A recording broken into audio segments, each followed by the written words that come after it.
Assalamualaikum warahmatullahi wabarakatuh. Pertama-tama marilah kita panjatkan puji dan syukur kita kehadirat Allah Subhanahu wa Ta'ala yang telah memberikan karunia-Nya kepada kita semua. Sholawat berangkaikan salam, tak lupa pula kita sanjungkan ke Nabi Muhammad Sallallahu Alaihi Wasallam yang telah membawa kita dari alam kebodohan hingga alam yang penuh dengan ilmu pengetahuan. Baiklah, langsung saja kita mulai. Saya tidak akan memperpanjang mukadimahnya lagi. Judul kelompok saya yaitu kurikulum pada tahun 1984 dari kelompok 6 yang beranggotakan 3 orang, yaitu dengan saya sendiri Roro Ajeng Apriana, yang kedua Aulia Triyulianti, dan yang ketiga Muhammad Abdi Hidayat. Kurikulum pada tahun 1984 banyak dipengaruhi oleh aliran humanistik yang memandang anak didik sebagai individu yang dapat dan mau aktif mencari sendiri, menjelajah, dan meneliti lingkungannya. Nah, pada kurikulum ini, posisi siswa ditempatkan sebagai subjek belajar. Dari mengamati sesuatu, mengelompokkan, mendiskusikan, hingga melaporkan. Model ini disebut cara belajar siswa aktif CBSA. Nah, pada pendekatan CBSA ini menitik beratkan pada keaktifan siswa yang merupakan inti dari kegiatan belajar yang diwujudkan dalam berbagai bentuk kegiatan seperti mendengarkan, berdiskusi, dan sebagainya. Assalamualaikum warahmatullahi wabarakatuh. Saya Aulia Triyulianti. Baiklah, saya akan menjelaskan materi selanjutnya, yaitu karakteristik kurikulum. Adapun karakteristik kurikulum tahun 1984 yaitu kurikulum tahun 1984 mengutamakan proses skill approach. Meskipun mengutamakan pendekatan proses, tetapi tujuan tetap penting. Kurikulum ini juga disebut dengan kurikulum 1975 yang disempurnakan. Posisi siswa ditempatkan sebagai subjek belajar. Dari mengamati sesuatu, mengelompokkan, mendiskusikan, hingga melaporkan. Model ini disebut dengan cara belajar siswa aktif, dalam kurung CBSA, atau Student Active Learning, dalam kurung SAL. Baiklah, materi selanjutnya adalah kelebihan dan kekurangan kurikulum tahun 1984. Kelebihan kurikulum tahun 1984 adalah: yang pertama, kurikulum ini memuat materi dan metode yang disebut secara rinci sehingga guru dan siswa mudah untuk melaksanakannya. 2. Praksara siswa dapat lebih dalam kegiatan belajar yang ditunjukkan melalui keberanian memberikan pendapat. Ketiga, keterlibatan siswa dalam kegiatan-kegiatan belajar yang telah berlangsung yang ditunjukkan dengan peningkatan diri dalam melaksanakan tugas. Yang keempat, Anda dapat belajar dari pengalaman langsung. Yang kelima, kualitas interaksi antar siswa sangat tinggi, baik intelektual maupun sosial. Yang keenam, memasyarakatkan keterampilan berdiskusi yang diperlukan dengan berpartisipasi secara aktif. Nah, kelemahan kurikulum tahun 1984. Yang pertama, banyak sekolah kurang mampu menafsirkan CBSA. Yang terlihat adalah suasana gaduh di ruang kelas lantaran siswa berdiskusi. Di sana-sini ada tempelan gambar dan yang menyolok.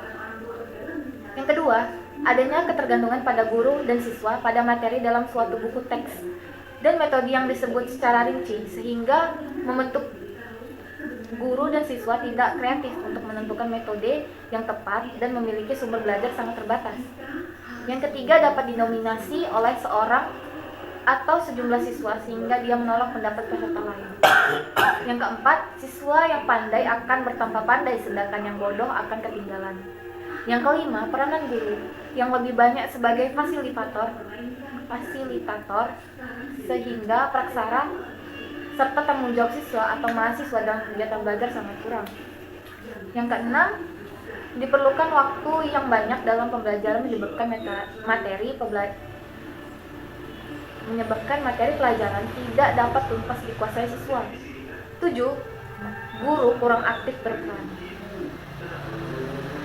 Baiklah, mungkin hanya itu saja yang saya dapat sampaikan. Lebih dan kurang saya mohon maaf. Assalamualaikum warahmatullahi wabarakatuh. Baiklah, akan saya lanjutkan pembahasan berikutnya, yaitu D. ruang lingkup kurikulum. Adapun ruang lingkup kurikulum tahun 1984 sebagai berikut, yaitu Askola. Peran sekolah dalam mengembangkan peserta didik yang berkarakter dan berdaya saing sangat berpengaruh dalam faktor fisiologi dan lingkungan, di mana sekolah harus menciptakan suasana pembelajaran yang efektif dan komunikatif agar dapat terciptanya peserta didik yang berkarakter positif. Dan yang kedua itu B. Pendidik. Tugas-tugas profesional dari seorang guru yaitu meneruskan dan mentransmisi ilmu, pengetahuan, keterampilan, dan nilai-nilai lain yang sejenis yang belum diketahui anak dan seharusnya diketahui oleh anak. Dan yang ketiga itu C. Siswa. Peran siswa sebagai peserta didik memiliki tugas utama belajar. Siswa bertanggung jawab terhadap dirinya sendiri dalam membentuk kemampuan menghasilkan prestasi yang maksimal.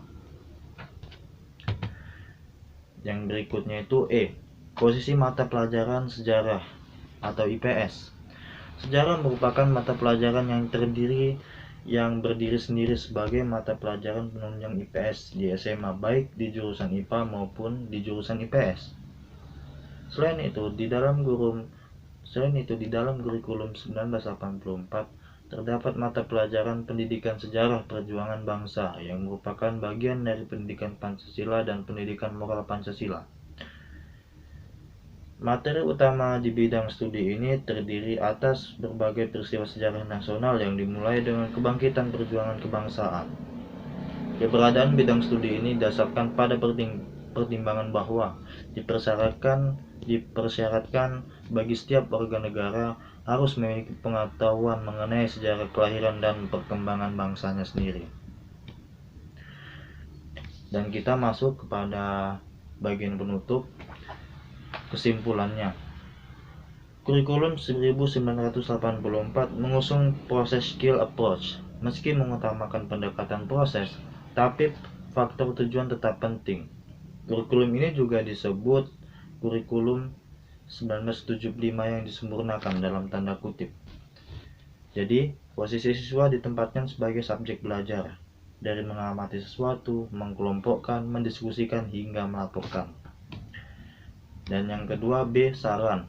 Sesuai dengan perkembangan dan ilmu pengetahuan, sebaiknya kurikulum disesuaikan dengan perkembangan ilmu pengetahuan.